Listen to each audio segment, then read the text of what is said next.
నమస్కారం, ప్రవాహ మీడియాకి స్వాగతం. హెడ్లైన్ చూద్దాం.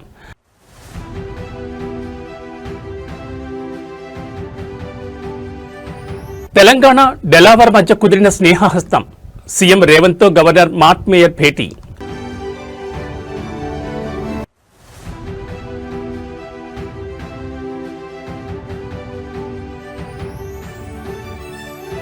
రాజమండ్రిలో కొనసాగుతున్న మరణ మృదంగం. 10కి చేరిన మృతుల సంఖ్య.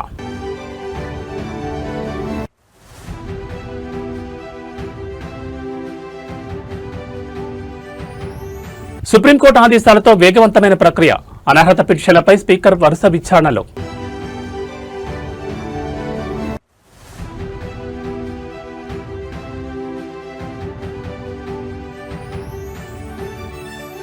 తెలంగాణలో ముగిసిన మావోయిస్టు శకం. జనజీవన స్రవంతిలోకి అగ్రనేత గణపతి.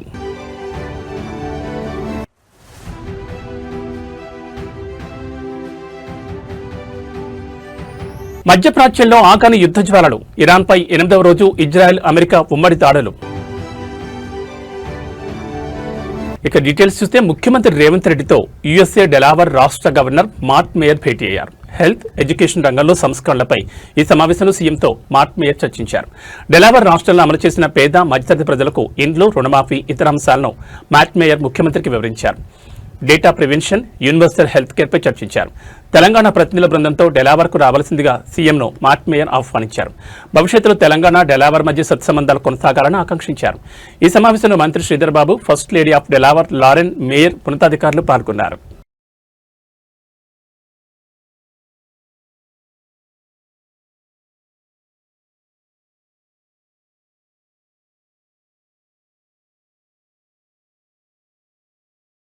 రాజమండ్రి కల్తీపాల ఘట్టంలో మరొకరు మృతి చెందారు. దీంతో మృతుల సంఖ్య 10కి చేరింది. కల్తీపాలు తాగడంతో తీవ్ర అస్వస్థతకు గురై ఆసుపత్రిలో చికిత్స పొందుతూ అనంతలక్ష్మి అనే వృద్ధురాలు మరణించింది. ప్రస్తుతం మరో 10 మంది బాధితులు రాజమండ్రి, వైజాగ్ నగరాల్లోని వివిధ ఆసుపత్రుల్లో చికిత్స పొందుతున్నారు. వారిలో 6గురు పరిస్థితి విషమంగా ఉన్నట్లు వైద్యులు తెలిపారు. కల్తీపాలు, ఆ పాలతో చేసిన పదార్థాలు తీసుకున్న వారిలో అక్యూట్ రెనల్ ఫెయిల్యూర్, అనూరియా వంటి తీవ్రమైన లక్షణాలు కనిపిస్తున్నట్లు పేర్కొన్నారు. పాలను ఫ్రీజ్ చేసిన సమయంలో లీక్ అయిన విషపూరిత రసాయనాల వల్ల బాధితుల అవయవాలు, ముఖ్యంగా కిడ్నీలు దెబ్బతినడంతో చికిత్స కోలుకోవడం కష్టంగా మారినట్లు వైద్యులు వివరించారు.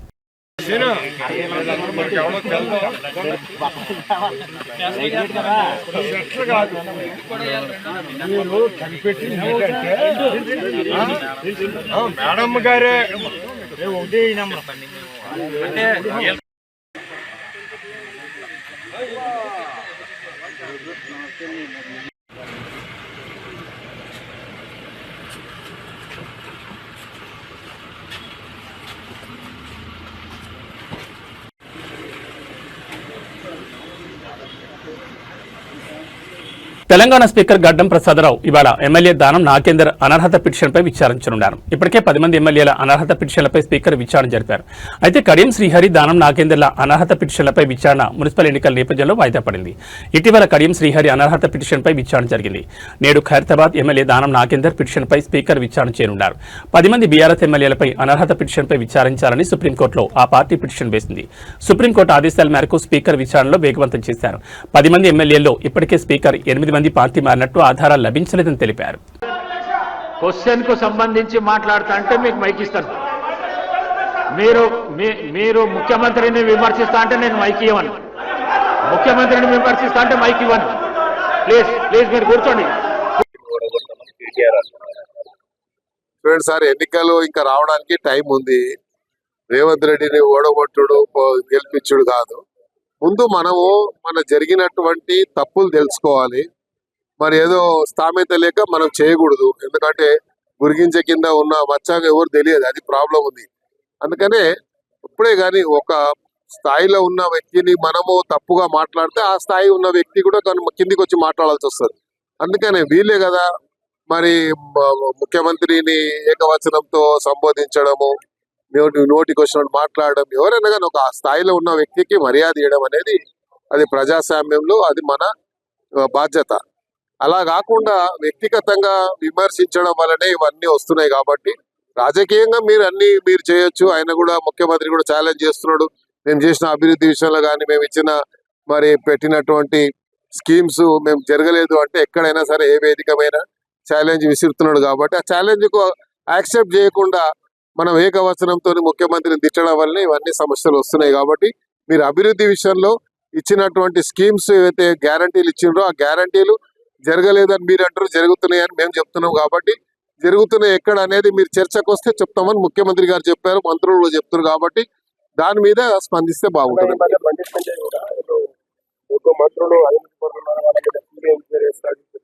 ఇప్పుడు ఆయన కేంద్ర మంత్రి ఉన్నాడు, ఆయన మన కేంద్ర మంత్రుల గురించి చెప్పిండా, రాష్ట్ర మంత్రుల గురించి చెప్పిండా మనకు తెలియదు కదా. కాబట్టి ఏదైనా సరే బండి సంజయ్ గారు ఆయన ఒక మన హోమ్ మినిస్టర్ ఉన్నాడు. హోమ్ మినిస్టర్ ఉంటే అన్ని విభాగాలు ఆయన చేస్తుంటాయి. సిబిఐ కానీ, ఈడీ కానీ అన్ని స్టేట్ మినిస్టర్ కంట్రోలే ఉంటాయి, కేబినెట్ మినిస్టర్ కంట్రోల్ ఉంటాయి. కాబట్టి ఆయన స్థాయిలో మేము తెప్పించుకుంటున్నాం. ఎందుకు సమాచారం ఉంటే యాక్షన్ తీసుకోవాలి. తెలంగాణ రాష్ట్రంలో భద్రతా పరంగా చారిత్రాత్మక పరిణామం చోటు చేసుకోబోతోంది. దశాబ్దాల కాలంగా అడవిని నమ్ముకుని పోరాడుతున్న మావోయిస్టులు భారీ సంఖ్యలో జనజీవన స్రవంతిలో కలవాలని నిర్ణయించుకున్నారు. ఈ మేరకు తెలంగాణ పోలీసులు మావోయిస్టుల లొంగుబాటును అధికారికంగా ప్రకటించనున్నారు. ఇవాళ సాయంత్రం 4 గంటలకు సీఎం రేవంత్ రెడ్డి ప్రత్యేకంగా ప్రెస్ మీట్ నిర్వహించనున్నారు. ఈ సమావేశంలోనే మావోయిస్టుల లొంగుబాటు ప్రక్రియను ముఖ్యమంత్రి స్వయంగా వెల్లడించనున్నారు. ఇందులో భాగంగా మావోయిస్ట్ పార్టీ మాజీ దళపతి అగ్రనేత ముప్పాళ్ల లక్ష్మణరావు అలియాస్ గణపతి ఇవాళ సీఎం ఎదుట లొంగిపోనున్నట్లు తెలుస్తోంది. ఆయనతో పాటు మరో 124 మంది వివిధ స్థాయిలకు చెందిన మావోయిస్ట్ నాయకులు, కమాండర్లు, సభ్యులు కూడా లొంగిపోనున్నారు. ఇందులో మావోయిస్ట్ పార్టీ అగ్రనేత దేవ్జీకి చెందిన PLGA విభాగానికి చెందిన వారు కూడా ఉండడం గమనార్హం. Big boss Telugu season 9 runner up గా నిలిచిన తనూజ పుట్టస్వామి ఇటీవల తిరుమలలో బర్త్డే సెలబ్రేషన్స్ చేసుకోవడం వివాదానికి దారితీసింది. పవిత్రమైన తిరుమలలో కేక్ కటింగ్ తో బర్త్డే సెలబ్రేషన్ చేసుకోవడంపై నెట్టింట తీవ్ర దుమారం రేగింది. దీంతో వైసీపీ ఎమ్మెల్సీ దువ్వాడ శ్రీనివాస్ మాధురుడు ఈ ఘటనపై వివరణించారు. తిరుమలలో బర్త్డే వేడుకలు జరిపింది వాస్తవమే అయినా అందులో తనూజకు ఎలాంటి సంబంధం లేదన్నారు. తన బర్త్డే సందర్భంగా శ్రీవారిని దర్శించుకోవాలని కోరడంతో తిరుమలకు వెళ్లామన్నారు. అయితే తనూజ తాము తిరుపతి వెళ్లాక తన పుట్టినరోజున స్వామివారిని దర్శించుకోవాలని కోరిందని, అందుకే తమతో ప్రోటోకాల్ దర్శనానికి తీసుకెళ్లామన్నారు. అయితే తిరుమలలో కేక్ కట్ చేయకూడదన్న విషయం తమకు తెలియదని, తెలిస్తే ఇలాంటి పనులు చేసి వివాదాల్లో ఇరుక్కునే వాళ్ళం కాదన్నారు. దీనికి రాజకీయ రంగు పులిమి కాంట్రవర్సీలోకి లాగొద్దన్నారు. కేక్ కటింగ్ గురించి ఆమెకేమీ తెలియదని, అది ఎగ్లెస్ కేక్ మాత్రమేనని స్పష్టం చేశారు. అందరికీ నమస్కారం. ఇటీవల కాలంలో తిరుమల దేవస్థానం గురించి ప్రతి సబ్జెక్ట్ని దానికి లింకప్ చేసి మాట్లాడటం బాగా అలవాటైపోయింది. ప్రత్యేకంగా కొన్ని మీడియా ఛానల్స్ చాలా దుర్మార్గంగా ఒక పరమ పవిత్రమైనటువంటి దేవస్థానం గురించి ఇలా చర్చించడం కూడా ప్రజలకు నచ్చట్లా. ఈ విషయం చాలామంది బాధపడుతున్నారు. ఇటీవల కాలంలో నేను మొన్నను 3వ తారీఖు తిరుపతి వెళ్ళాను. 3వ తారీఖు సాయంత్రం దిగువ తిరుపతిలోనే మరాసా ఇంటర్నేషనల్ హోటల్ మరాసా సరోవర్లో ఓ రాత్రి ఉండి 2వ రోజు సాయంత్రం 4వ తారీఖు సాయంత్రం తిరుమల వెళ్ళాను. వెళ్ళేటప్పుడు మరి బిగ్ బాస్ ఫేమ్ తనూజ పాప నా పుట్టినరోజు ఉంది, పుట్టినరోజు సందర్భంగా వెంకటేశ్వర స్వామిని దర్శించుకోవాలని ఉంది సార్ అంటే, తప్పకుండా రామ్మ, నాతో పాటు ప్రోటోకాల్ దర్శనంలో నీకు తీసుకెళ్తానని చెప్పాం. తీసుకెళ్ళాం. మరి ప్రోటోకాల్ దర్శనానికి ముందు ఆ పాప పుట్టినరోజు కాబట్టి సాధారణంగా ఏ భక్తుడైనా ఈ జీవితం ఇచ్చింది ఎవరు? వెంకటేశ్వర స్వామి. వెంకటేశ్వర స్వామితో ఆశీస్సులతోనే ప్రతి జీవితం ఈ భూమి మీద నిలబడి ఉంది, నడుస్తుంది. జీవరాశులే, సకల కోటి జీవరాశులే ఉన్నాయి. మరి అందులో భాగమైనటువంటి మానవ జన్మెత్తినటువంటి మనం వెంకటేశ్వర స్వామి ముందు పుట్టినరోజు చేసుకోవాలి, పుట్టినరోజు నాడు ఆయనను దర్శించుకోవాలి స్వామివారిని ఏ భక్తుడైనా అనుకుంటాడు కదా. అందులో భాగంగానే తనూజ పాప కూడా అనుకుంది. మరి తను రావటం, దర్శనం చేసుకోవటానికి ముందు పాపం తను వచ్చారు, పుట్టినరోజు ఉందని మాకు తెలీదు. తిరుపతిలో కేక్ మరి కట్ చేయకూడదనేది. అయినా మేము ఆ కేక్ని తీసుకొచ్చాం. ఆ కేక్ని తీసుకొచ్చేటప్పుడు అది చూడండి, Nandita sweet and bakery private limited Tirupati black forest eggless cake. Black forest eggless cake అని ఇది 1100 రూపాయలు ఈ కేక్. మేమే ట్రాన్స్ఫర్ చేసాం. ట్రాన్స్ఫర్ చేసి ఈ కేక్ని పైకి తీసుకెళ్ళాం. మరి మేము ఉన్నటువంటి విభవ అనేటటువంటి బ్లాక్లో ఆ రూమ్, మేము ఏదైతే రూమ్లో ఉన్నామో, మరి తనుజాకి ఈ విషయం తెలియదు. మాధురి మరి తన స్నేహితురాలు కాబట్టి తనని కళ్ళు మూసుకుంటా తీసుకొచ్చి అప్పటికప్పుడే చూపించి నీ పుట్టినరోజు కోసం కేక్ కట్ చేస్తున్నామంటే ఆమె కూడా చాలా హ్యాపీ ఫీల్ అయ్యారు.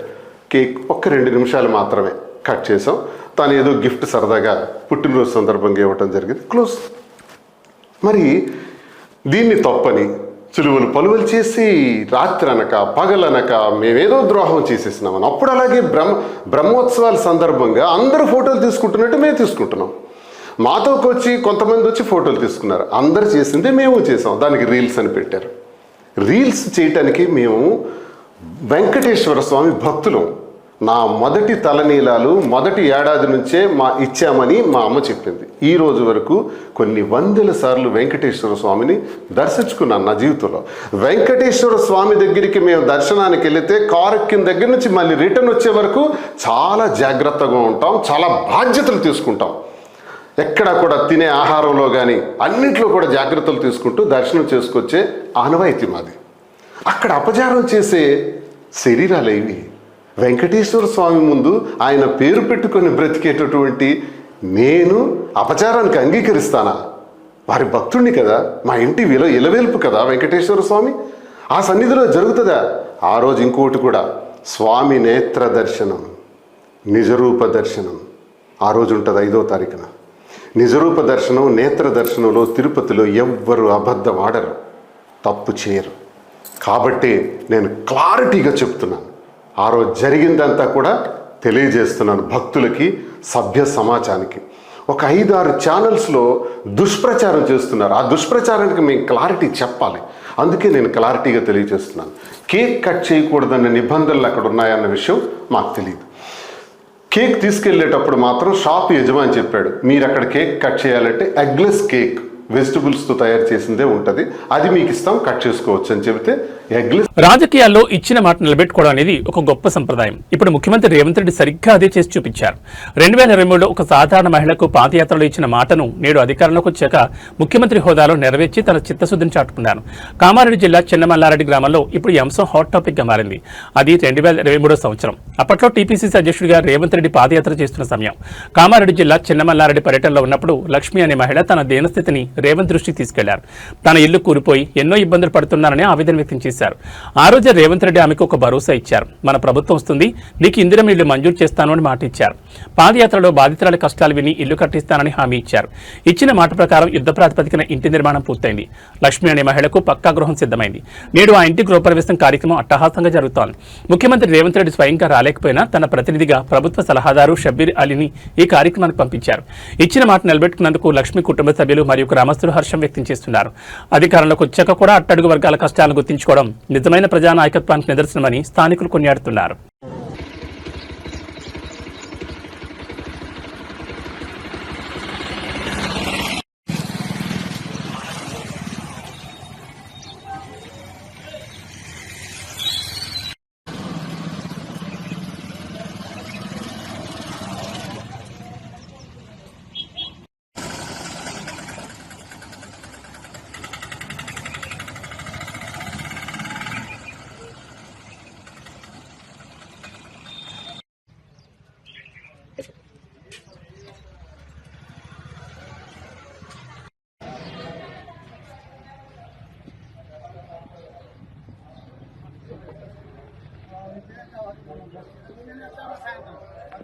అటు కనబడితే మళ్ళీ అది మరకలాగానే ఉంటుంది.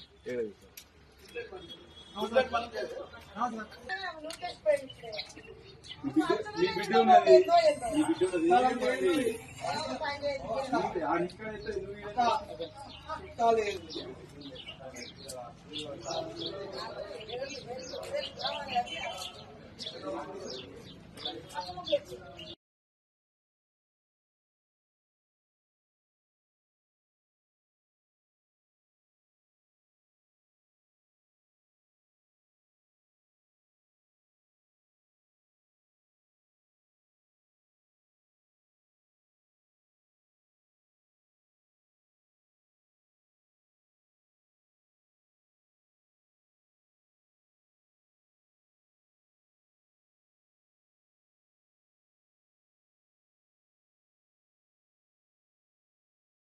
ప్రజా యుద్ధన ఒక గద్దర్ పేరుతో తెలంగాణ ప్రభుత్వం గద్దర్ ఫిల్మ్ అవార్డులను అందజేస్తున్న సంగతి తెలిసిందే. ఈ నేపథ్యంలో తాజాగా 2025 ఏడాదికి గాను అవార్డులను జ్యూరీ ప్రకటించింది. ఉత్తమ చిత్రంగా రాజ్ బిట్స్ రాంబాయి, ఉత్తమ నటిగా తెలంగాణ కొత్త కోడలు రష్మిక ఎంపికయ్యారు. మెగాస్టార్ చిరంజీవికి ఎన్టీఆర్ అవార్డు వరించింది. ఏఎన్ఆర్ అవార్డు జయసుకు దక్కింది. Kantharao award R Narayanamurthy, BN Reddy award Singeetam Srinivasarao, Paidi Jayaraj award Kamal Haasan కు వరించగా సినారే అవార్డు సుద్దాల అశోక్ తేజ్, రఘుపతి వెంకయ్య అవార్డుకు రమేష్ ప్రసాద్ ని ఎంపిక చేశారు. అంతకుముందు జ్యూరీ 2025 సంవత్సరానికి గాను తుది జాబితాను జ్యూరీ సభ్యులు తెలంగాణ డిప్యూటీ సీఎం భట్టి విక్రమార్క అందజేశారు. ప్రజాభవన్లో Telangana film development corporation chairman Dil Raju, నటుడు తనికెళ్ల భరణి, రోజారమణి, మణిశర్మ, ప్రగతి తదితరులు భట్టితో భేటీ అయ్యారు. అవార్డుల ఎంపిక ప్రక్రియ వేడుక నిర్వహణపై వారు చర్చించారు. అనంతరం జ్యూరీ చైర్మన్ మణిశర్మ ఆధ్వర్యంలో విజేతల జాబితాను అధికారికంగా వెల్లడించారు.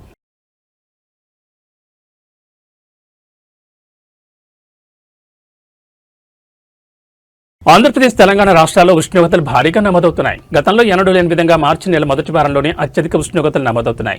పగటిపూట ఎండల తీవ్రతతో బయటకు అడుగుపెట్టలేని పరిస్థితి నెలకొంది. ఉక్కపోత, సెగగాలుల తీవ్రత కూడా మొదలైంది. సూర్యుడి బగబగలతో రోడ్లు కూడా వేడెక్కుతున్నాయి. పగలు 10 గంటలు దాటితే కర్ఫ్యూ వాతావరణం నెలకొంటుంది. విజయవాడ, హైదరాబాద్ నగరాల్లో అయితే 10 గంటల నుంచి సాయంత్రం 4 గంటల వరకు జనసంచారం కూడా కనిపించడం లేదు. మార్చి నెల 2వ వారం నుంచి ఉష్ణోగ్రతలు మరింత ఎక్కువవుతాయని వాతావరణ శాఖ అధికారులు తెలిపారు. తెలంగాణలోనూ ఎండల తీవ్రత అధికంగా ఉంది. తెలంగాణలోనూ అత్యధిక ఉష్ణోగ్రతలు నమోదవుతున్నట్లు హైదరాబాద్ వాతావరణ శాఖ అధికారులు తెలిపారు. ములుగు జిల్లా మంగంపేటలో 39 డిగ్రీల ఉష్ణోగ్రతలు నమోదైనట్లు వాతావరణ శాఖ అధికారులు తెలిపారు. ఈ ఏడాది ఇదే అత్యధిక ఉష్ణోగ్రతలని అధికారులు పేర్కొన్నారు. ఆదిలాబాద్ జిల్లాలో 38.9 డిగ్రీల ఉష్ణోగ్రతలు నమోదయ్యాయి. ఇక తెలంగాణలోని 14 జిల్లాలు 38 డిగ్రీల ఉష్ణోగ్రతలు నమోదయ్యాయి. సాధారణం కంటే 2 నుంచి 3 డిగ్రీల ఉష్ణోగ్రతలు నమోదవుతున్నాయి. మరోవైపు ములుగు, జయశంకర్ భూపాలపల్లి, భద్రాద్రి కొత్తగూడెం, సూర్యాపేట్, నల్గొండ, ఖమ్మం జిల్లాలో 40 డిగ్రీల ఉష్ణోగ్రతలు దాటే అవకాశం ఉందని వాతావరణ శాఖ ఆరెంజ్ అలర్ట్ జారీ చేసింది. వేడిగాలుల తీవ్రత కూడా మరింత ఎక్కువగా ఉంది.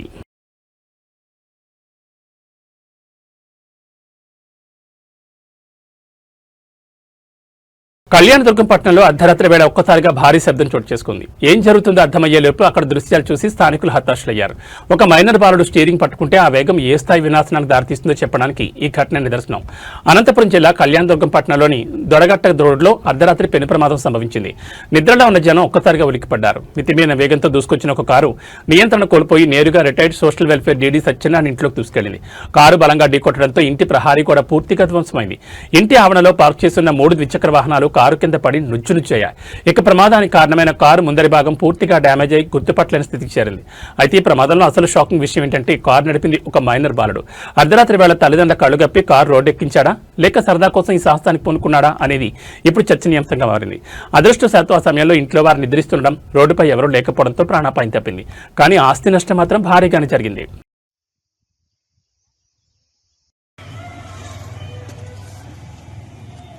ఏమైంది అంకుల్? రాత్రి నా గ్రామర్ స్కూల్లో చదివే పిల్లగాడు డ్రైవింగ్ చేసుకొని వచ్చి ఆ ఇంటికి కుదిరినట్టు.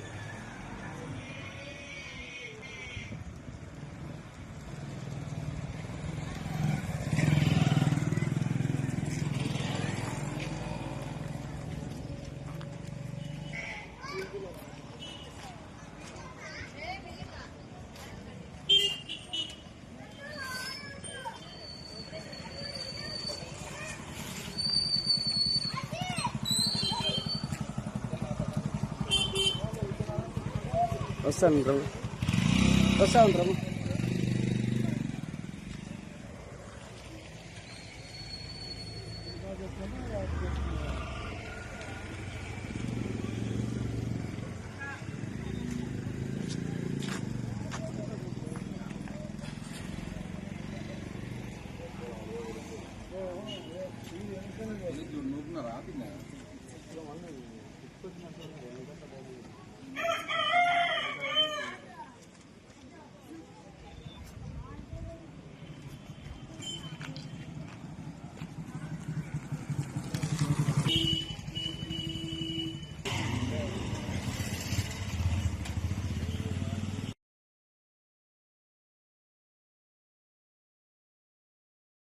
భక్తిభావంతో పులకించిపోయింది కాకినాడ రూరల్. అయోధ్యలో బాలరాముడి విగ్రహం ఏ స్థాయిలో దేశ ప్రజలను మంత్రముగ్ధులు చేసిందో ఇప్పుడు అదే తరహాలో వారాహిమాత విగ్రహం భక్తులకు దర్శనమిస్తోంది. కాకినాడ రూరల్ మండలం కరపలో శ్రీ శ్రీ వారాహిమాత అమ్మవారి విగ్రహ ప్రతిష్టాపన మహోత్సవం అత్యంత వైభవంగా జరిగింది.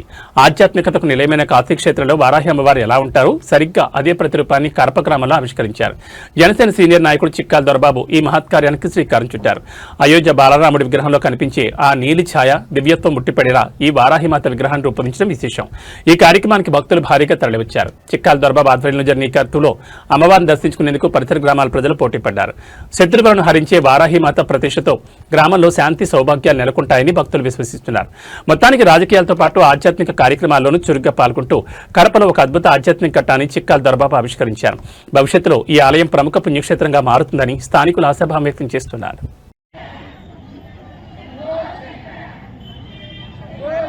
నమస్తస్యై నమస్తస్యై నమస్తస్యై నమో నమః భేదమశేషజం తౌ స్వై దారిద్ర్య దుఃఖ భయహారిణకాత్మజన్య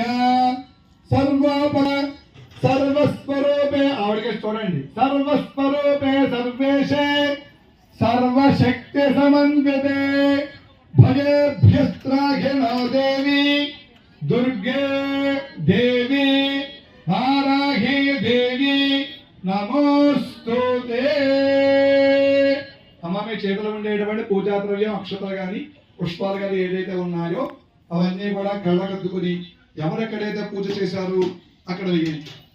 కాశీ వారాహి మాతాదేవ్యే నమః దివయశ్రీ వేదోక్త సువర్ణ మంత్ర పుష్పాంజలం సమర్పయామి నమస్కరోమి నమస్కారం సమర్పయామి. అక్షత చేతితో పట్టుకుని పైకి లేవద్దు, కూర్చునే నమస్కారం చేసుకోండి. ప్రదక్షిణ చేసినట్టుగా అన్యథా శరణం నాస్తి అంటే నాదేం కాదమ్మా అంతా నీదేని అర్థం. చూడండి అంత గొప్ప మాట. అన్యథా శరణం నాస్తే త్వమేవ శరణం మమ తస్మాత్ కారుణ్య భావేన రక్ష రక్ష మహేశ్వరి. ఆత్మప్రదక్షిణ నమస్కారం సమర్పయామి అక్కడ వేసేయండి. చెప్పండి పురస శిరస దృష్ట్యా. దృష్ట్యా అనగానే అమ్మవారికి చూడండి దృష్ట్యా.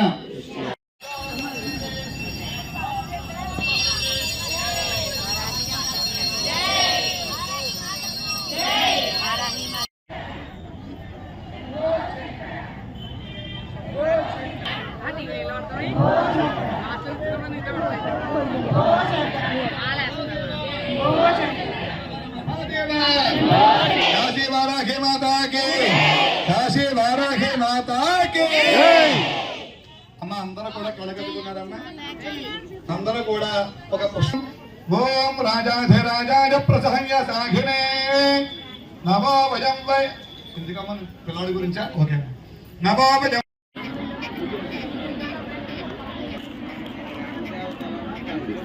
ఎవరో బయటకు రావద్దు.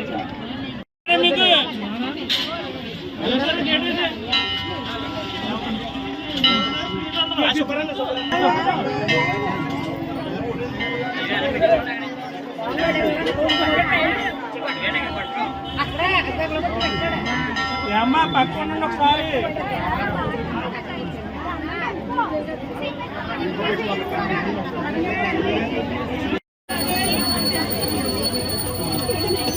మాడండి మీరు కూడా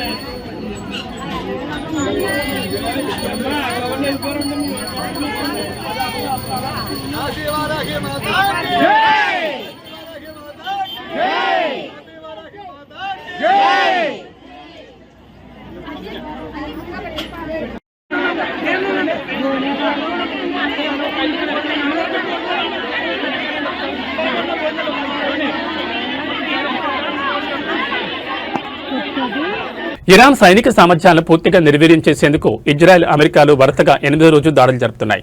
బాలిస్టిక్ క్షిపణి లాంచర్లు, డ్రోన్లు యుద్ధనౌకలు లక్ష్యంగా విరుచుకుపడుతున్నాయి.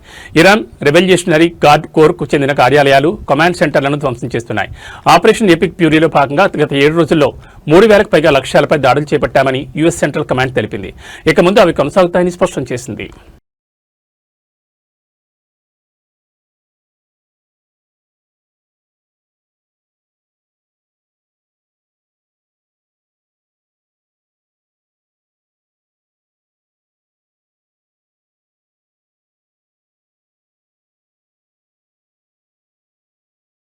యుద్ధం జరుగుతున్న నేపథ్యంలో సామాన్యులకు ఊహించని షాక్ తగిలింది. సిలిండర్ ధరలు భారీగా పెరిగిపోయాయి. వంట గ్యాస్, కమర్షియల్ ఎల్పీజీ సిలిండర్ ధరలను కేంద్ర ప్రభుత్వమే భారీగా పెంచేసింది.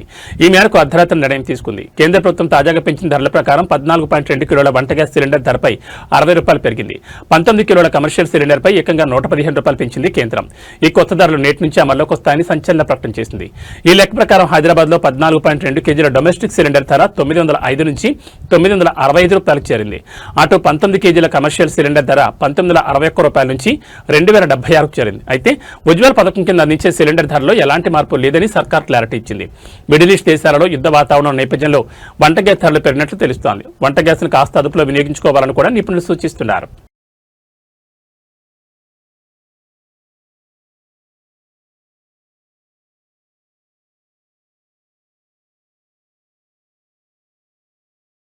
న్యూస్ ముగించే ముందు హెడ్లైన్స్ మరోసారి.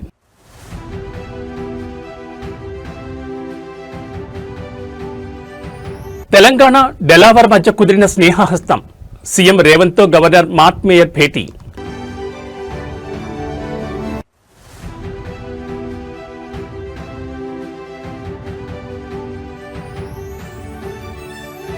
రాజమండ్రిలో కొనసాగుతున్న మరణ మృదంగం. 10కి చేరిన మృతుల సంఖ్య.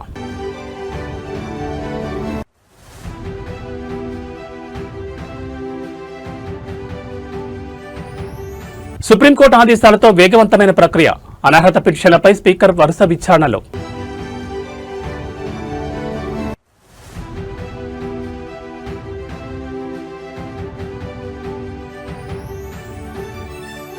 తెలంగాణలో ముగిసిన మావోయిస్టు శకం. జనజీవన స్రవంతిలోకి అగ్రనేత గణపతి.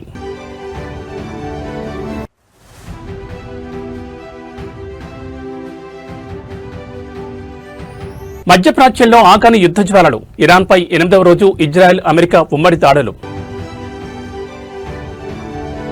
ఏవీ బులెటిన్ విశేషాలు.